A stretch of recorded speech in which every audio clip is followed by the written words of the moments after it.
So are thieves. Good evening, everyone. I'm Jonas, the Executive Director of the Historic Districts Council, and I want to thank you for being here this evening for our event, What Now? Preservation Policy in the Press and the New Administration. If you don't know us, we are the citywide advocate for near historic neighborhoods and work with more than 500 community-based organizations to preserve the places that matter to them. And we do a number of advocacy initiatives, policy initiatives, walking tours, and programs like this one. So before I talk a little bit about what HCC is up to, I'd like to thank Buyer Linderville Architects and Planners for graciously hosting tonight's program. Buyer Linderville has been a real friend to HCC and to the preservation community. And I'd like to especially acknowledge Richard Southwick, Director of Historic Preservation at BBB, and Nick Rogers, partner. With that, I would invite me up to welcome everyone and say a few words.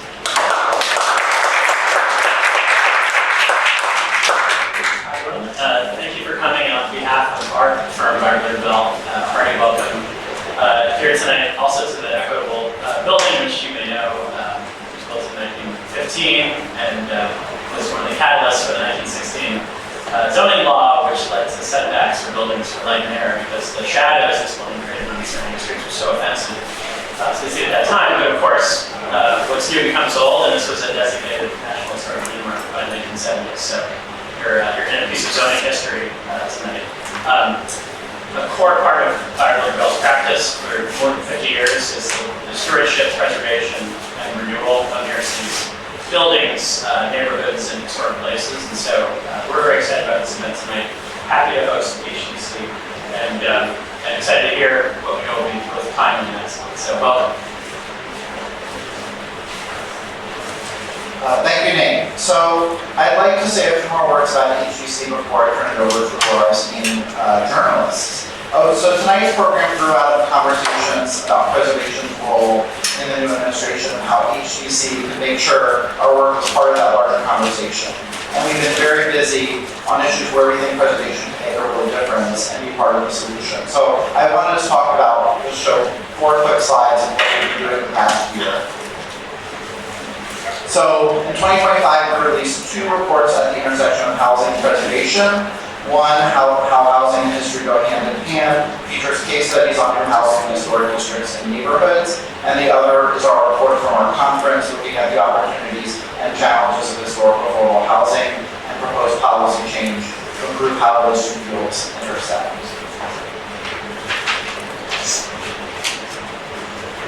We've been advocating against the loss of both designated landmarks like the Dangler Mansion, which I know one of our panelists is going to mention this evening, which was illegally demolished while being considered for landmarking a few years ago. But we've also been working with neighborhoods where they have been requesting protection for a long time. This is Willoughby Park, the new Willoughby Park Historic District, which is the block where the Dangler Mansion once stood, and they did succeed in getting the rest of the houses on the block designated. We've been pushing for new designations under the Adams administration. The number of new designations precipitously dropped, as well as the reduce of landmarks. For those of you who don't know, this is West Park Presbyterian Church, which is currently under risk of demolition due to hardship. And we've been advocating for zoning and land use changes that respect the existing built environment and existing jobs. For example, our work with a large coalition of people to help save the Garment District in the recent Midtown South rezoning. So those are just a few of the things we've worked on over the past year, and we hope you'll continue to support our work and advocate alongside us with the new administration. And with that, I'd like to turn it over to Volner, journalist, author, HCC advisor, and co-organizer of tonight's program, who will be moderating the conversation and will introduce our panelists.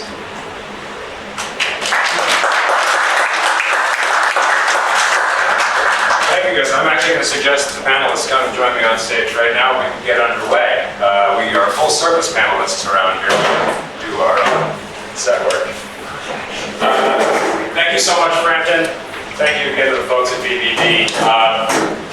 My name is Ian Volner, as mentioned. I am a journalist by right for the New York Times, New York Magazine, the New Yorker, and other publications that don't have the word New York in the title. I am very pleased to be with you this evening on stage with some of my most esteemed and most estimable colleagues. To my left, Diana Butts, a regular at Fast Company and other publications, also writing about design, architecture,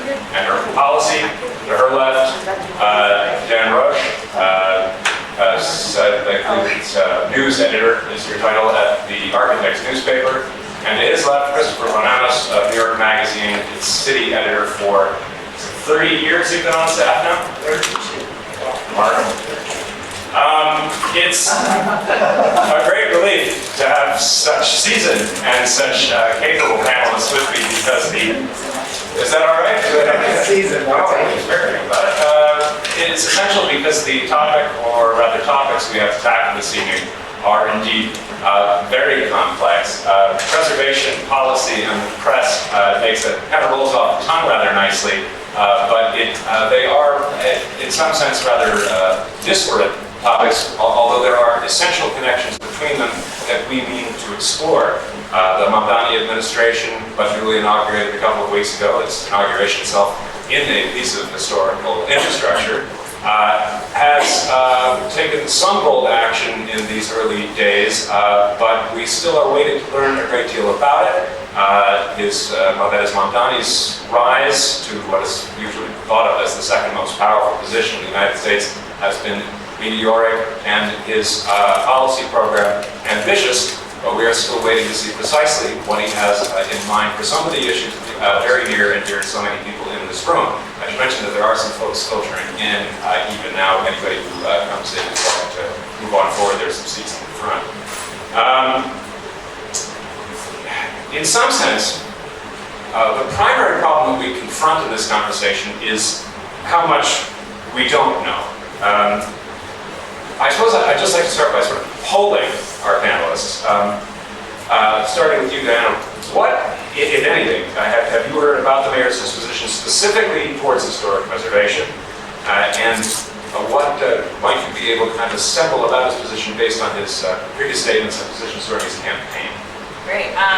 Can you guys hear me okay? I think we can actually maneuver the best like you guys do. Yeah, hopefully this helps. But yeah, very excited to be here. I mean, I'll start with a little bit of like my own history. I sort of came to architecture through art history. And one of the things that I had sort of been following on Zoran's campaign trail is sort of like the comments that he was making about it. And I pulled out a quote from a mayoral forum that he participated in February, and he said, I think it's the job of city government to show New Yorkers that art must be integrated with every aspect of our life.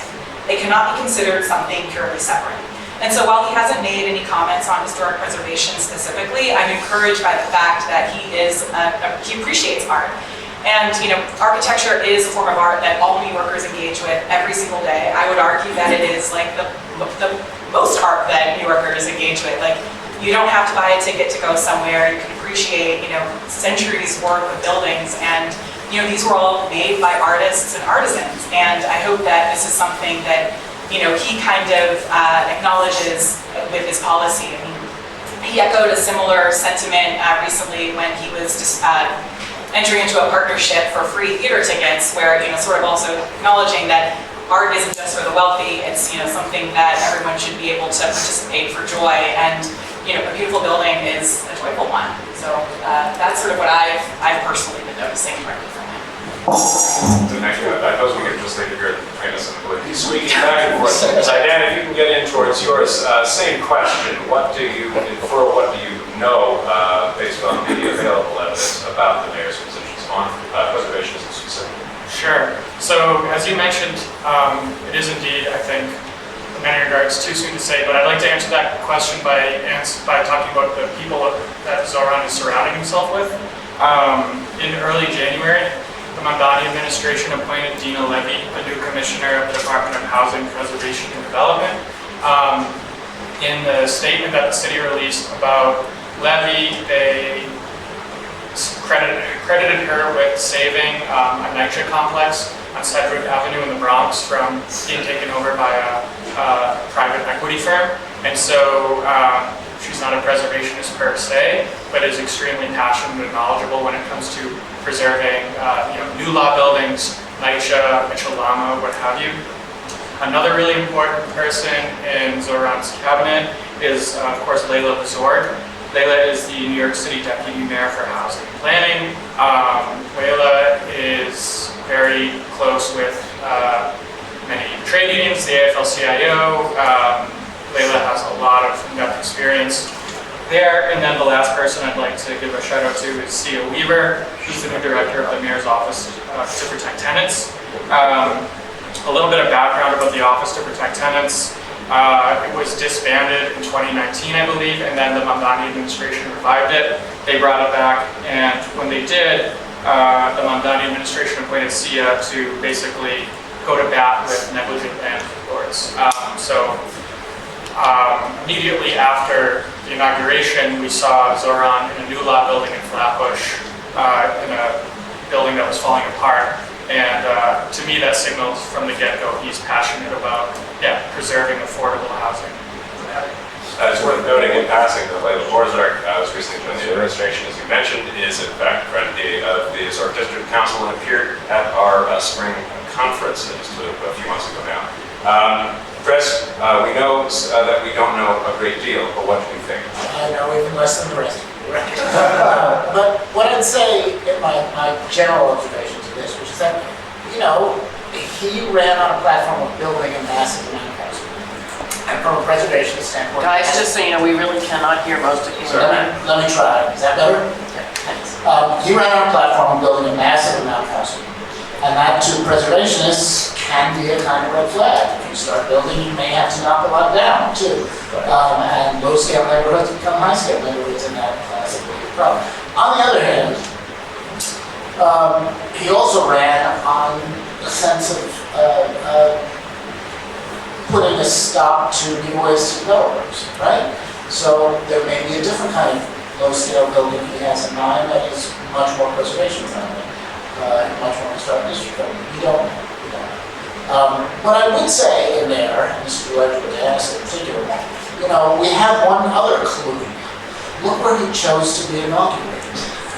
He chose the regional city hall of Woodstock, of all things, to be sworn in a relic of the City Beautiful movement of the beginning of the 20th century. This suggests, at least, that he's not the enemy of beauty, that he's not the enemy of history, and that, he, at the risk of sounding sort of dopey, he likes the nice old city. And that is heartening, at least as a symbol. I'm eager to circle back to some of these questions about how policies on affordability especially may or may not conflict or align with preservation imperative. But for the nonce, I wonder, Dan, you having written on this topic, having mentioned earlier a moment ago the appointments that we've seen in this administration, is it possible to triangulate somewhat what Mamdani's preservation views might be compared to, say, his predecessor? The Adams administration had the peculiar distinction of having a record low number of landmark properties. Frampton, how many was it altogether? A few hundred, which was a substantially smaller amount than any of its predecessors in a similar amount of time. Do we see this administration, well, we can consider, for example, its views on other Adams-era initiatives like, say, City of Yes. What kind of continuity are we seeing or not seeing? So, a really important point to make here, I think, is how Zoran personally voted on ballot questions 2, 3, and 4. A little bit of a rundown in that regard. All questions were approved, and now the mayor's office has a lot more sway when it comes to building housing. The city council has less power, and that will be a continuation of the Adams administration, because a lot of the policy measures that were driving those ballot questions actually come from City of Yes. The main idea is building up the quote-unquote outer boroughs that are lower in density, and so I think what we're going to see is more preservation, I think, in the older, higher density cores, while the idea is to, Zoran wants to, that benchmark is 200,000 over the next 2 years, 200,000 homes. The idea is to build out the lower density, lower lying areas of the city. Yeah. Chris, as we promised, there is, of course, a popular understanding, one might say, of pervasive pathology, about preservationism, that it is constantly an issue between the NIMBYs and the YIMBYs, those who believe in development, especially for the cause of increasing housing supply, and thereby decreasing prices, and those who say nay. Do you think that, well, how would you diagnose the political disposition, not of the mayor himself perhaps, but of the electorate that helped put him into office? Do you think that the popular understanding of preservation is mired in that classical dichotomy? Is it likely to remain so in this administration? It's a really good question, and I don't know how to answer it. That split is obviously, in real life, it's much broader than divide. The difference between preservation of individual buildings and giant spots and historic districts is one thing. But also, there are, let's say, for example, the preservation of the garment districts, right? The carve out for the garment districts that was retained is smaller. The surrounding area will probably be developed off in a big way. But that district is preserved with tax incentives for landlords to keep garment businesses in place. On the other hand, maybe that is still zoned industrial and commercial. Those property owners are perfectly capable of just tearing everything down and putting up 70-story skyscrapers if they want to. I don't know what the policy answer is for that, or how administration reacts to it. You get a lot of housing units in that neighborhood. It's something they would put for. I just don't know. It is, I will say, a tension in this administration that we're going to see, I suspect, between preserving middle-class jobs and building middle-class housing sometimes when they occupy the same space, some say.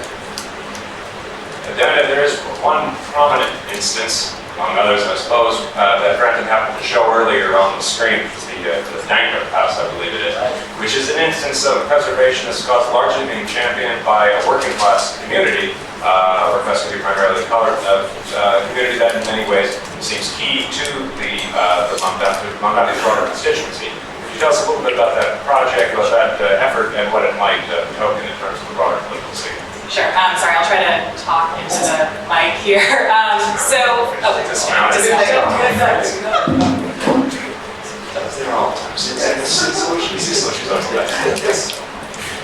Okay, well, I think that one of the things that Zoran campaigned on and that really animated so many people in New York is this issue of affordability. He has been very dialed in on this message that, everything that he wants to do as mayor is focused on that. And I think that, when you look at historic preservation, a lot of it does sort of come down to money. So thinking about the history of the Jacob Dangler Mansion, just to sort of refresh folks on what happened, this was a 19th century building that was on the corner of Nostrand and Willoughby. And, it had a history of being the headquarters for a fraternal organization that was primarily composed of men and women of African American and Caribbean American descent. And, it was used for community gatherings, for weddings, for wakes, any type of space that, folks would need to gather. And over the years, it sort of fell into disrepair. And I think that, the cost of maintaining these buildings is a huge part of that. I mean, the way that I became involved with HTC is I wrote a story on a similar type of fraternal organization headquarters for the United Order of Tents on McDonough in Bed-Stuy. And they had sort of, had this beautiful Italianate mansion that also, they needed to pay for upkeep, and so they were partitioning, selling parts of the land, which then led to tax disputes, and they weren't able to, keep up with it. And so, they were at, almost lost the building. And I think that if we sort of orient the folks that did vote for Mamdani as, historic preservation fans, that could potentially, help. I mean, I think that, as Dan alluded, one of the very first things that Zoran did was visit a building owned by Pinnacle. And, it is a historic building, a rent-stabilized building that was, had fallen under disrepair. And, one of the things that, we talked about in that summertime panel you mentioned is that historic housing is affordable housing. And, how do we sort of rally folks around, ways to, see that this is not just an issue for wealthy people, that it is about, helping to preserve the things that they love in their neighborhood. Chris mentioned briefly, as did you, another aspect of policy that intersects with preservationism and that may have the power to a certain extent to denature the tiresome NIMBY divide, which is the issue of industrial districts. Obviously, major centers of employment for working class New Yorkers, again, a major slice of the Bonanos electorate. I suppose the Brooklyn Army Terminal would be one prominent instance of a preservation initiative that may have an interesting place in this kind of policy landscape. Can you tell us a little about that? And I think that's not far from where you live now, is it? It's a little far. It's a little far. I guess if you live in, if you're in Brooklyn, everything's Brooklyn, right? It's like in the Bronx, everything is close. Everything's close.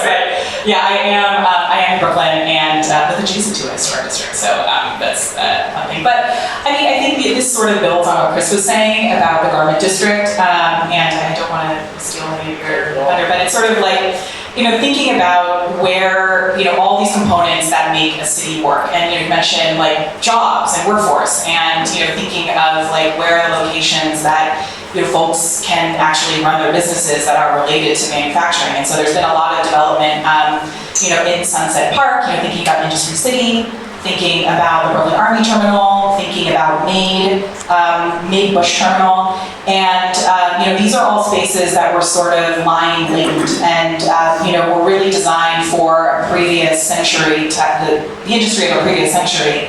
And we've seen that through collaboration between architects, between preservationists, between the economic development corporations, that we are able to maintain these buildings and have them become successful adaptive reuse projects.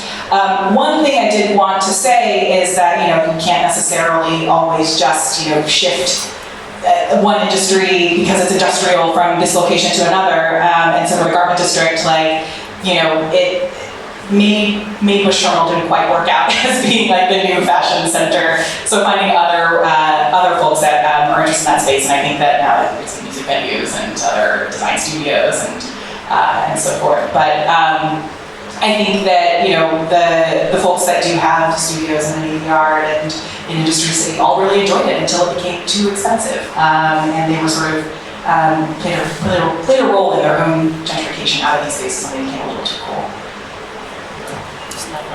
Now might be as good a time as any to mention that in the push to try to find ways to talk about affordability and the issues confronting working class New Yorkers while showing how preservation can be part of the solution, the Historic Districts Council has lately formulated a sort of proto-white paper is one way to describe it. It's just the thin end of what could indeed be a very large wedge.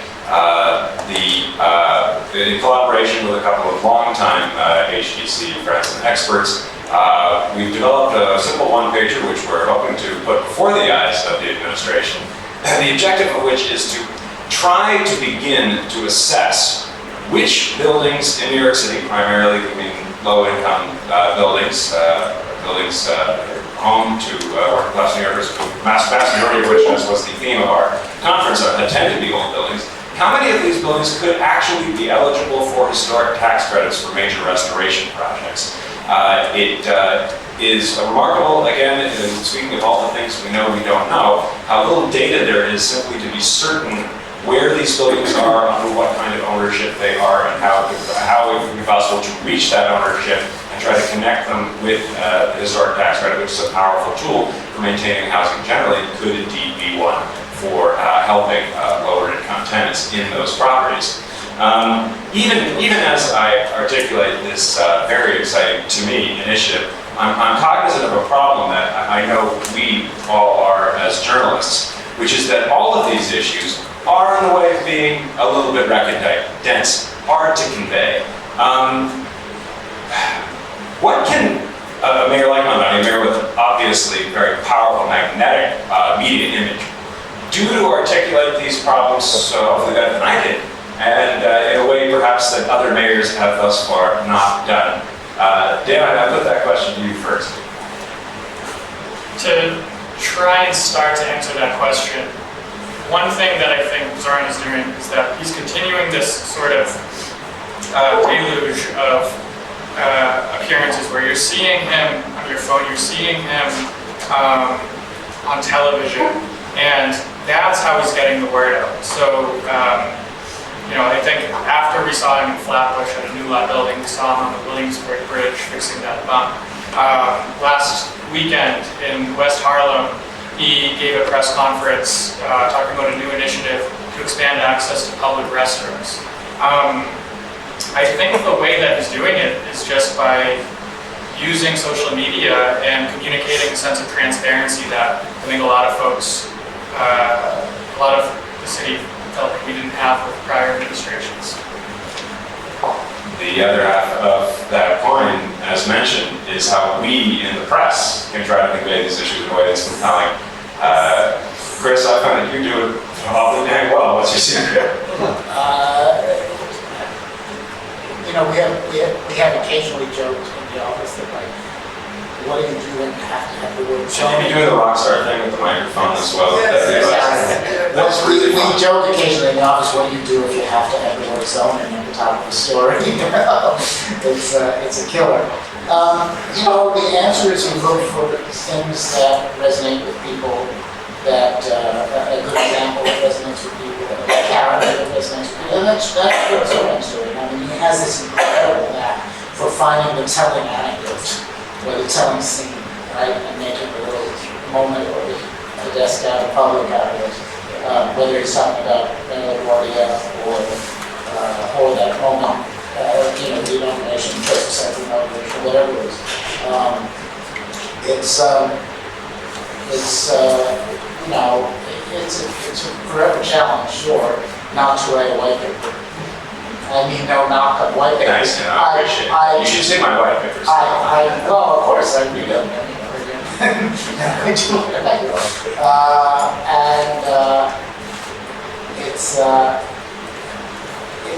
It's storytelling. That's what people love a narrative in anything. And it is the best way, I think, of sneaking the spinach into the brownies. As you say, the mayor has an unusual personal quality, which is obviously dear to his voters and many people outside of New York City. One of those qualities I think we all sense is that whatever it is about position, he's very open to hearing from others and hearing from New Yorkers generally, whatever their personal views. We can all hope that the mayor and or various of his personnel, who we do know, are listening to the kinds of conversations like this that are happening all over the city. If it were possible, what would each of you want to say to this mayor? What kind of policies would you like to see them enact? How would you like to see them change how the city deals with these various urban policy issues as they bounce off of the preservation issue? I don't know how you would do this at a policy level, but I've seen how the dang mentioned over time. One thing that happened there was a degree of demolition by neglect, right? The owner let the building degrade, and therefore it was, too unsafe to preserve or something like that, right? It was that kind of game, and that game has been played often. We all recognize it. The solution, and again, I don't know how you do this from policy standpoint, but it seems to me, broaden even slightly the ability of Land Preservation Commission to jump in and say, hold it, we want to look at this. Because right now it is a little hard to get things down. It takes time, and it's very easy for the owner to do preemptive demolition. That happened a while back. I wrote about this is not a housing thing, but I wrote about the lobby of the Grotto building on 47th Street, which was about to be renovated out of existence. And if you don't know it, it's spectacular Art Deco machine age thing of polychrome terracotta, and it was jade green glass panels on it. It was just spectacular, and it had mostly been left alone. It messed with a little bit in the 1970s, but sensitively. And they were going to renovate it into, that was sort of like, I heard about, like, it's on the thread, I was gone that weekend, long before landmarks jumped in. I'm sorry, what building is that? The McGraw-Hill building on 42nd Street. 8th Avenue on 42nd Street. So that's an instance of something that could change, that could be transformative. The same question to you, And Dan. by the way, landmarks has, as most people here probably know, no commissioner. Yes, that's right. We had half of one might materialize just before the panel, but no such luck. Dan, what's on your wish list? So a major conversation we need to have right now is the future of public housing in relation to cuts to it, subsidies for public housing that were made in the 2026 federal budget. That's on my mind. I cover public housing a lot. One thing that, as well as preservation, one thing we've yet to see from this administration is where it stands in relation to a program called PAC-RAB, which essentially allows for developers to privatize public housing in exchange for the opportunity to rebuild, ostensibly, luxury units and as well as Section 8 units.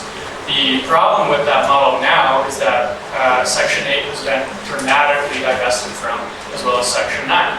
So what do we do? One thing, if there were folks in the Bonanos administration here tonight listening, I'd really like to hear more about what the plan is. So earlier when Ian was talking about the white paper agency is working on, I'm really excited about that because I think it's a fantastic initiative. Yeah, it's also worth observing that, curiously, in some PAC-RAD projects in the city, there's almost kind of they could serve as a peculiar roadmap for what could be done with historic tax credits when they're not demolishing those public housing projects. In some prominent instances, they have availed themselves of historic tax credits in order to rebuild them in those redevelopments, fraught as the PAC-RAD program remains owing to the problem of Section 8 financing. That actually could be a promising development that we've seen over recent years that could be capitalized upon by the Bonanos administration. Dan, what are you hoping for? So sort of echoing some of the themes that I've already talked about, like I am hoping that there is sort of just more interest. I'm hoping that there is sort of an expanded notion of what should be considered historic, that some of these everyday spaces really do deserve more attention, and sort of also building on what Dan was talking about on public-private partnerships. A couple of really great instances of historic preservation involving housing have been the artwork that's on these campuses. And I know there was a recent restoration of Roche and Barthé frieze on the Kingsborough houses, which is in Crown Heights, across from the historic municipal homes, and that was a really successful public-private partnership that led to both the preservation of beloved sculpture that was very critical to sort of a sense of place, along with commissioning new artwork that also did make it feel a lot, that does sort of enrich the space. I would like to see more staff. It does sound like Mamdani wants to staff up his administration, and it's just been something where it feels like there just haven't been enough people. I think somewhat intentionally by our last mayor. I think that strengthening landmark laws would, giving some teeth to LPC would help. I know that during de Blasio's administration, there was a law passed that really impacted just how much time LPC has to review things. I would also, again, like to see more coordination between agencies. Sort of thinking about the funding problem, there is money out there. It can be hard for people to understand where to go and who to talk to. Pennsylvania had a really interesting program called the Whole Home Repair, and that was really oriented around affordability and climate change. And so how do these people that own old homes that are having trouble paying for the utility bills, how can they get extra money to do needed utility repairs, and could something like that exist for historic homes, historic buildings in the city, which I'm sure all probably need retrofits under the Green New Deal. Are there ways to build coalitions, through the programs that the city already has and making it easier for property owners to take advantage of them? I think that, just getting people in government and care. I think that, if you just sort of point at, draw connections to people, like they'll be able to make them.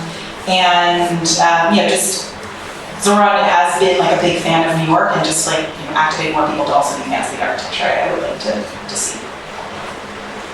I'd like to say one last jump ball / curveball for the panel, which is that there is an elephant creeping around all of the rooms we care to speak about, being policy, preservation, press, which is the national political climate. It is not likely to be easy as a member of the media to talk about some of these issues when every day there seems to be a new news story that Bigfoot's even really vital issues like affordability and historic housing. Do you have any guesses? Again, this is remaining in the realm of the speculative as we've been for so much of the conversation, but it's as must be. Any feeling for how we can continue to speak about these issues in a meaningful and forceful way in the months and years to come? And or do you have any predictions, dire or otherwise, for what it's going to be like to try to maintain the importance of city life, of the city's beautiful buildings, and the image of the city that Mount Valley has at least begun to articulate in the present broader political scene? Anybody want to bite? It's a biggie. Take a big swing. I'll give you a little something, which is that,